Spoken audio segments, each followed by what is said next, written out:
But they're extremely angry with us, and of course, they should be, because we cost them $132 million in losses. And that's the kind of language we will continue to use in our dealings with them. They tried everything to stop us. I've been labeled as an international terrorist. I came into the US and Homeland Security said, put me aside and said, I had to wait and do through secondary treatment. I said, well, what's the problem? Oh, Japan's accused you of being a terrorist. I said, oh my God, am I off to Guantanamo? What's going on here? And he said, no, it's just a lot of paperwork, don't worry about it.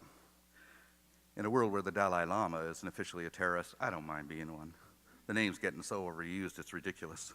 All you have to do is oppose something and you're a terrorist now. If you're against Sarah Palin, you're a terrorist. So, I mean, we got to come up with a new word in order to associate, to differentiate between real terrorists and people who are trying to save the planet. And that is the problem. It comes down to really saving the planet. And the planet's in trouble. The oceans are in trouble. Last year, I got into hot water with the sort of the ultra-right movement here in this country because I made a statement. I said, worms are more important than people. Oh, everybody was outraged. And they said, how could you say such a thing? I mean, what an outrageous thing to say. How could you say that? And I said it because it's true. Worms are more important than people. The reason being, worms can live on the earth without people. People cannot live on the earth without worms. We need them, they don't need us. We need honeybees, they don't need us. We need bacteria and beetles and ants and fish, they don't need us. And we have to learn that if we're going to survive on this planet, we have to respect the rights of those species to survive. Because if they disappear, it diminishes our chances of survival.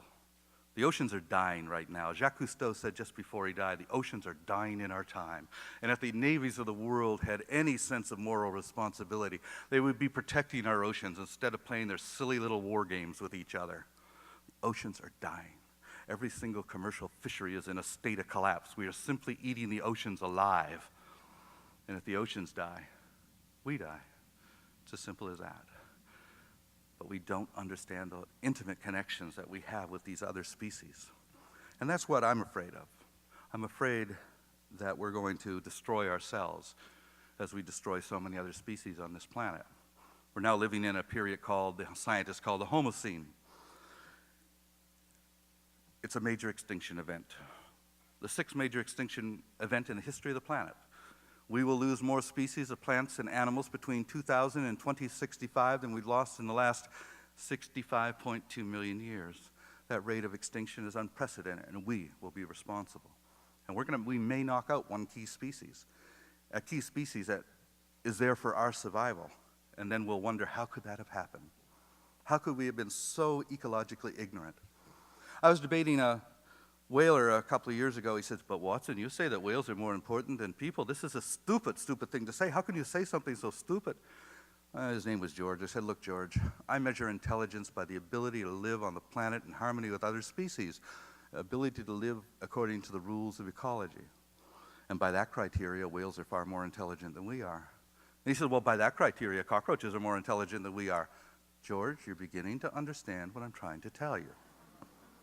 We're not ecologically a very intelligent species. There are three basic ecological laws on this planet, and any species that has not lived in accordance with those laws has gone extinct. One, the law of diversity, that the strength of an ecosystem is dependent upon diversity of species within it. Two, the law of interdependence, that those species are interdependent with each other. And three, the law of finite growth, that there's a limit of growth, a limit to carrying capacity, and we're stealing the carrying capacity of other species. They're disappearing so our numbers can grow and we can consume more resources. And that will eventually be our undoing. Like I said, every single commercial fishery is in a state of collapse. 40% of the fish we take out of the ocean we don't even eat. We feed it to livestock.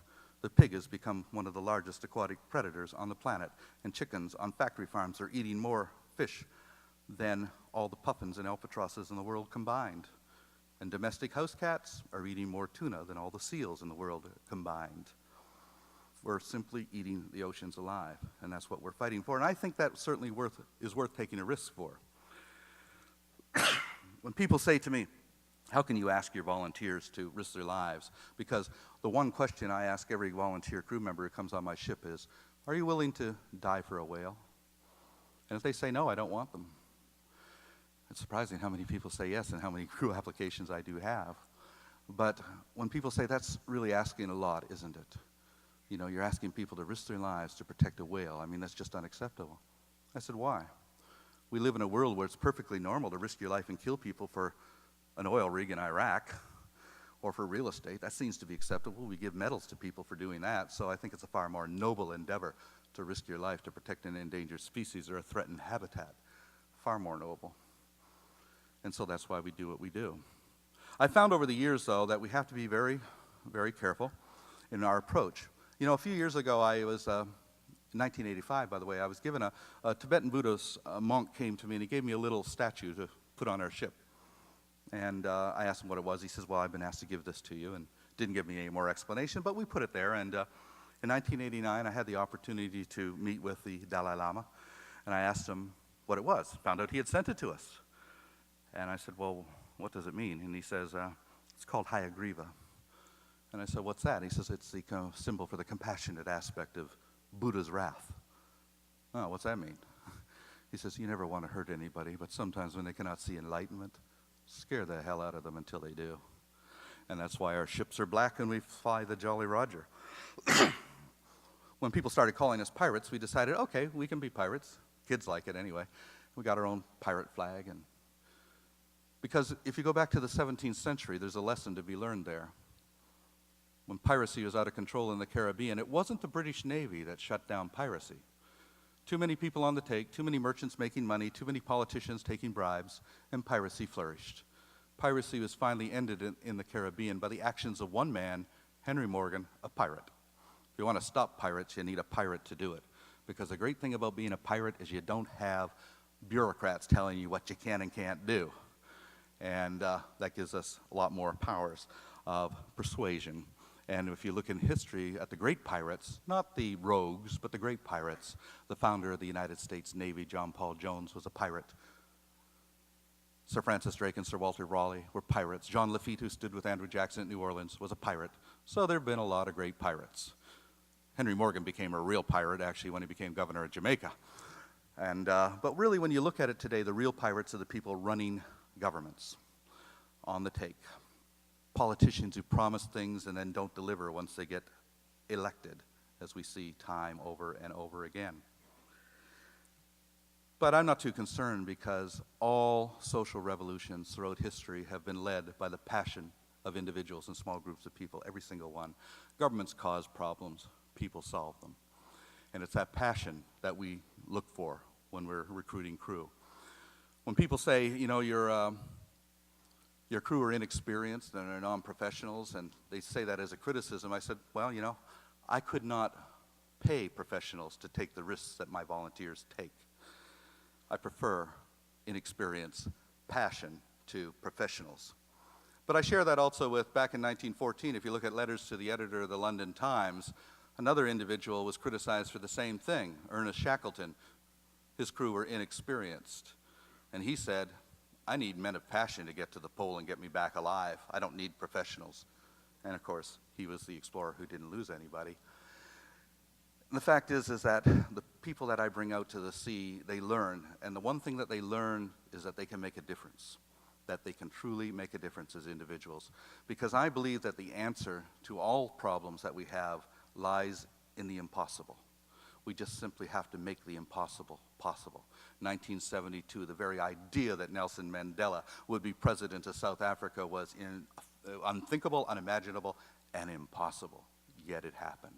And so that's why I'm optimistic that we can save our oceans, that we just have to find the right combination of passion, imagination, and initiative on the part of individuals, young people especially, from all over the world. And I think that this is really the strength of our movement, lies in that diversity of talents and imagination. And I'm seeing that growing and growing every year.